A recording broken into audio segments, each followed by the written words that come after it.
Enzo is an avid hiker who in 2016 was visiting his brother in upstate New York near Downsville. Enzo's brother owns a small house and a barn up there, and from time to time, Enzo and other family members would go up to visit. This was in the late fall, and so the foliage was already mostly orange and more than half of the leaves had fallen off the trees. Enzo was hiking a narrow trail which was not far from his brother's place. This trail is in the middle of a very rural area and it connects from the occasional property to property. So when Enzo stumbled across a duffel bag on the ground in the middle of the woods, it was a surprise. The duffel bag looked like it was relatively new. It didn't look dirty as if it had been sitting in the woods for an extended period of time. There was a foul odor emanating from the bag, however, like something rotting inside. Enzo assumed the worst, but he knew he had to open the bag to see what was inside in case it actually could have been a person. He was building up the courage to open the zipper to the bag, but before he could, he heard footsteps approaching from off the trail and a voice saying, "That's mine, please don't touch it." A large man in a dirty jacket and jeans was quickly approaching from the woods and grabbed the duffel bag off the ground. The two exchanged looks for a moment. Enzo told the man he assumed the bag was forgotten by someone, and the man told him he was storing his kill from his hunt in the bag. Even though Enzo isn't a hunter, he knew it's standard to use a cooler for storing fresh kill, not a duffel bag of all things. This also wouldn't explain the foul smell so soon, as usually dead bodies only start to smell after a few days, not right after death. So he apologized and continued walking down the trail with a little more speed in his step. It's likely the man noticed Enzo's nervousness because he heard the duffel bag get dropped on the floor as he was walking away, but as he looked back, he didn't see the man anymore. Enzo nervously continued along the trail, taking out his phone to try to call his brother for an emergency pickup by the road, but he didn't have any reception in the woods. All he could do was press forward and avoid crossing paths with that man again. But as he continued on, he kept hearing leaves crunching from not far behind him, and any time he'd look back, the coast seemed clear. Eventually, his fear that he was being followed became real. He saw that man following him in the distance in a stalkerish manner, hiding behind a tree. Without thinking, Enzo started to run as fast as he could down the trail. He knew he was being followed without even looking back because he could hear the leaves being crushed not too far behind him. Enzo came to an abandoned-looking property with overgrown grass, and having grown too winded to continue running, he attempted entry to the old house through the back door and was able to get inside. Enzo hid under a cot in the first bedroom he found, and he heard the back door open again, followed by heavy footsteps moving in a hurry. They went from room to room, and Enzo could hear the man's heavy breathing from also being out of breath. The man's footsteps came into the bedroom just for a second and left right after. He didn't look under either of the two cots. Enzo heard the back door to the house open and slam shut again, but he laid under the cot for another half an hour, not taking any risks. He only got up when he realized it would be dark soon and he needed to get to a road to call for help. He proceeded to leave the house and run down the dirt trail by the house that was most likely once used as a driveway, which led him to a road. From there, he eventually hitched a ride with a passing car who gave Enzo a lift back to his brother's house, where Enzo would call the local police department and report his encounter. Given the severity of the case, police showed up at the house to get a more detailed description of the man's face, the location it happened, and other information. Though it was never technically confirmed what was in that duffel bag, the rotting smell would already be clue enough. But the fact that the man so intently chased after Enzo shows that he was hiding something that he didn't want any witnesses for, most likely dumping a dead body all.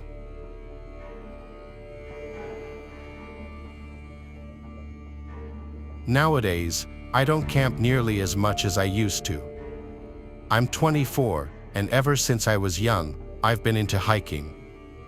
Now, I get hiking isn't all that appealing to most people, but because of where I live, it's pretty easy to get into.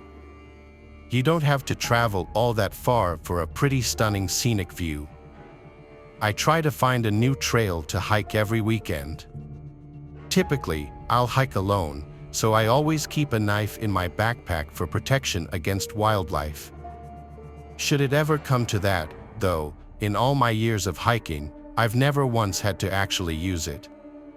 In fact, I've never run into any dangerous situation while hiking. Well, at least up until a few days ago.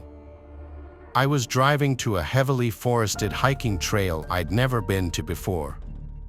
Now, I hike in the afternoon, and this happened around the time of year where the days were starting to get shorter.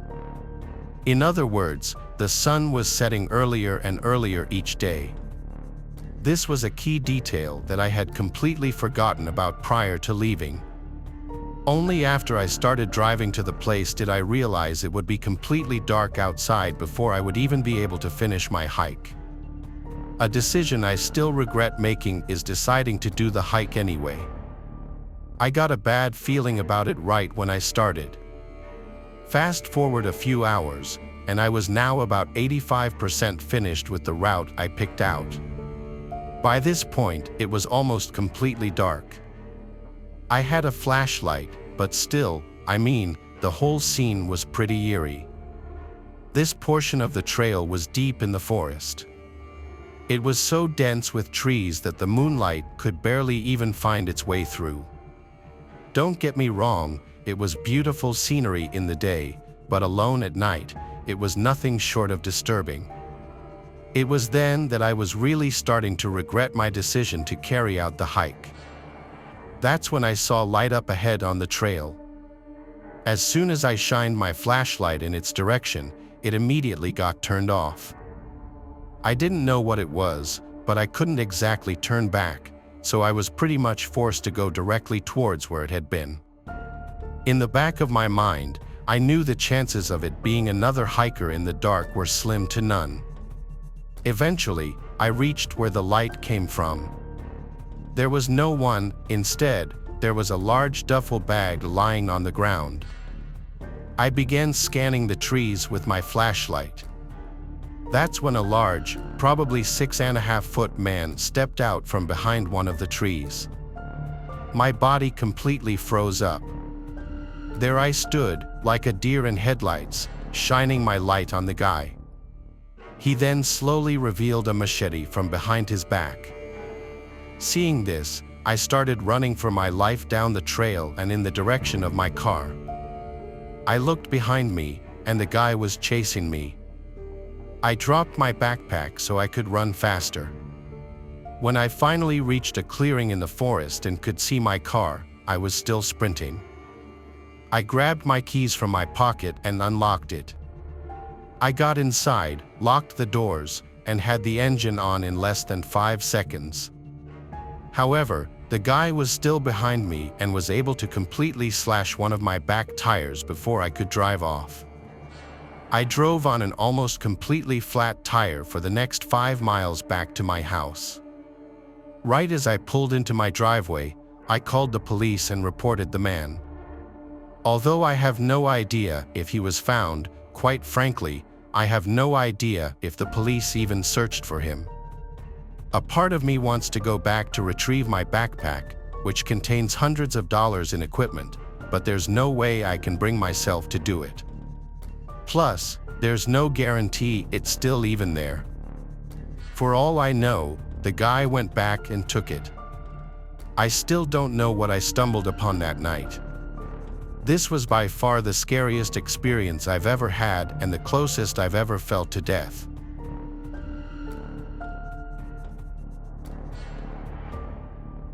This happened about 2 years ago. I was out for a long walk in the woods, an activity I frequently do, especially in the summertime. On this day, I'd set out early. The route I typically take is in a large woodland with many different paths that take you deeper and deeper in.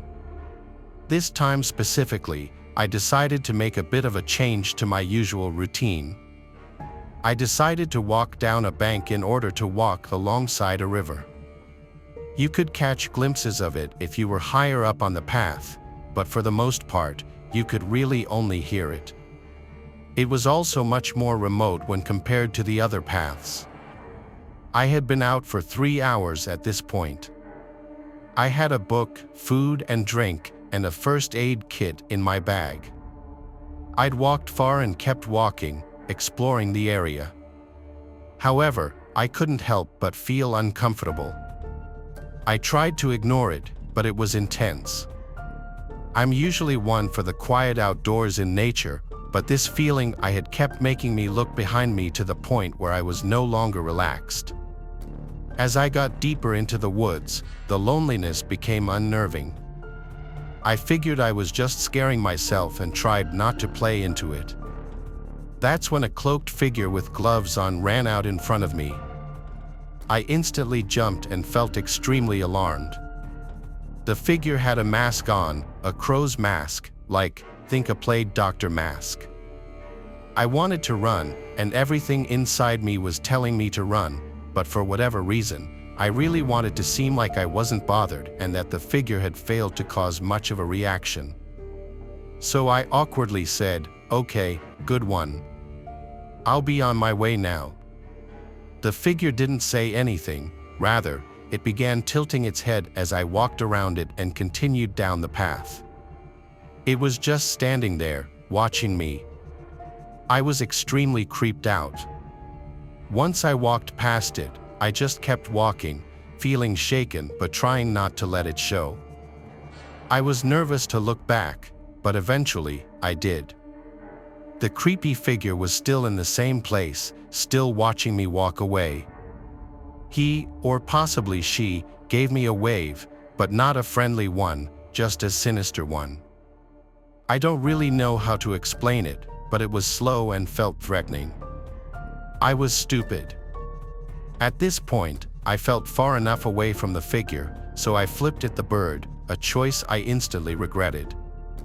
The figure went from standing and waving to a full-on unhinged run in my direction. I, at this point, didn't stick around and legged it out of there. The figure was making intense, loud, and almost demonic noises as it chased me. I honestly thought I was going to die, but it all came to an end when I managed to outrun this freak and made it up onto an open footpath where I was reunited with joggers and dog walkers. I was stuck in this nervous state but still so beyond happy to see other people. I tried to make as many of them aware as I could, and the whole situation was ultimately reported. I got home safely by catching a bus into town. They were rare on that side of the county, but I managed, thankfully. I felt lucky yet really detached and uncomfortable. The area was investigated by police, but it was so deep in the woods, I don't know how much they covered. As of yet, nothing has been reported since, and nobody nor anything has been found. I now avoid that area and don't plan on going too far off the beaten track on my own again. I still think about this experience.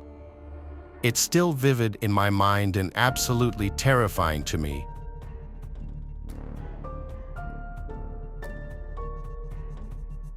In 2014, a man named Blair and his wife Farah were spending a weekend together on Vancouver Island, which they had done many times before. The couple has a lot of experience on the island and just camping in general. Vancouver Island provides an optimal camping setting because of its mix of scenic beaches and dense forest.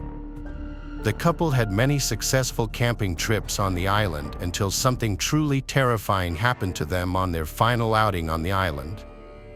Blair and Farah were far from any roads or civilization, enjoying the solitude. They set up camp on a beach, a good distance from anywhere, and kept a fire going. To get to the trail leaving the beach was 1 kilometer along the beach and 2 kilometers to the road through the forest. The couple had met another camper named Claude from New Zealand, who they ran into earlier that day on the beach. Claude was planning on sleeping in his van, which he parked back up on the road. The couple invited him down to the beach for a fire, and the three shared a bottle of wine, talking amongst themselves around the fire. This is where things started to get a little creepy. The sun was starting to go down by this point, and the trio kept hearing what sounded like female voices from behind them in the bushes dividing the beach from the forest. It wasn't too dark out yet, though, so it was still possible that they were just other hikers or campers nearby, or even a group who anchored offshore and the sound was just bouncing in a weird way. All three of them could agree that they were hearing female voices. On that note, it was getting late and a little dark, so Claude said goodbye and set out to hike back to his car before it was too dark. Blair and Farah stayed by their campsite and stoked the fire because Farah was starting to get creeped out by the voices, which continued on into the darkness. It sounded like two female voices speaking, but whatever that was being said was unintelligible. It sounded to the couple like the voices were not far beyond the tree line now. They stayed up very late tending to the fire, and only when the voices had finally stopped did they decide to put out the fire and go to sleep in the tent. Before doing so, the two had scanned the cove with a flashlight several times looking for boats that could have been the source of the talking, but there was nothing in sight. It was around 3 a.m. when they laid down, finally ready to catch some sleep, but about 15 minutes after they laid down, Blair and Farah heard footsteps in the area around their campsite, over by where the fire was. They came from the direction of the bushes toward the inland behind them, a direction that was not traversable by people. The couple lay there hoping it was just a bear or any animal, because the only bears on the island are black bears, which usually are very timid around people. The footsteps went from the fire, then over to the tent, then back into the woods. 5 minutes later, the footsteps came back again to the fire, and now, clear as day, there were two female voices talking gibberish very loudly. Their communication did not resemble any languages known to Blair or Farah, and they seemed to be talking over each other, having what could barely be considered a conversation at full volume in the dead of night, very far away from civilization, without using lights to navigate through the dense brush relatively quietly in a direction that seemed impossible to traverse on foot. The two voices moved from the fire pit area over to the tent, still talking at a loud volume. They stood over the tent talking for a few seconds, then went completely dead silent. They went back into the woods to never be seen or heard again. Blair and Farah lay there completely frozen and afraid for a long time. They woke up around 11 a.m. the next day because of how late they fell asleep. They packed up first thing and never returned. The couple probably made the best decision to remain quiet in the tent, not drawing attention to themselves from whoever or whatever was outside.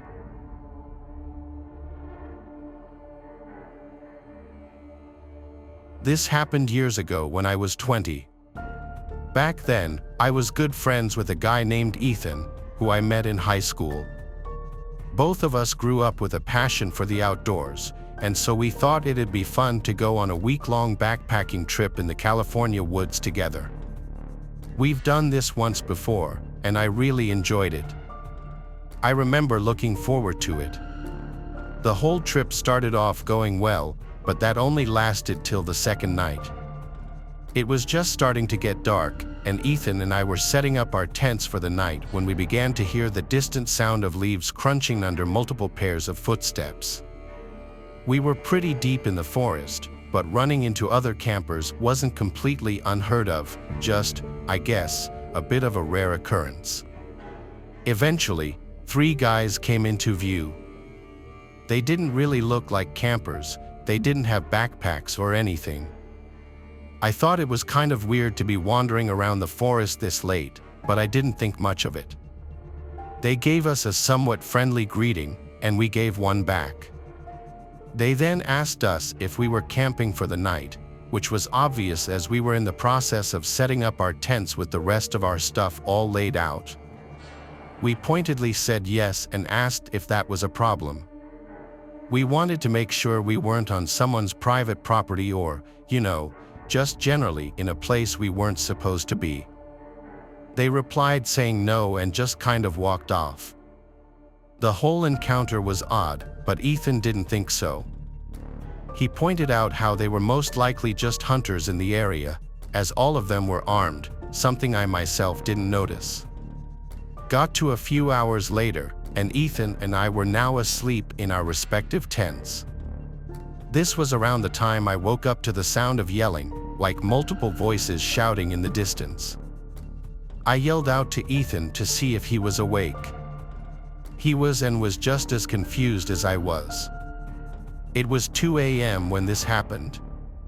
Our conversation was then interrupted by multiple gunshots. They honestly sounded like they were getting closer. I asked Ethan if he thought that whoever these people were just hunting. He responded, saying, "No, dude, there's no way they're hunting this late. I think we should go." My heart started to race, now realizing the reality of the situation we were in. We both unzipped our tents, grabbed only our bare necessities, and started hastily moving west. We moved for maybe half an hour before stopping. The yelling and gunshots were now barely audible, although they were persistent, continuing off and on up until sunrise. All night, we basically just sat there, listening to them, both wide awake from a mixture of fear and adrenaline. When the sun finally rose, we discussed what to do next. Ultimately, we decided we would wait until noon before heading back to our campsite. The plan was to then quickly pack up all of our stuff and make the trek back to our cars, cutting our trip 5 days short. Fast forward to noon, and we started cautiously heading back. When we arrived, the sight we were met with was nothing short of horrifying. Our campsite had been completely ransacked, almost all of our stuff had been damaged. This is thousands of dollars in equipment we're talking about. But most disturbing were the bullet holes shot into our tents. You don't have to be that smart to conclude that these people had genuinely tried to kill us. Further supporting this theory is the fact that nothing was actually stolen from our campsite, it was all just damaged. As far as who did this, we don't know. The only people we can really pin as suspects are the 3 people that walked up to us as we were building our tents. But this begs the question, why? Why would they do this? The whole experience has left us with more questions than answers. Nothing about it makes much sense, but I know I myself just feel lucky to be alive. In the end, we quickly salvaged all the equipment we could and made the trek back to our cars.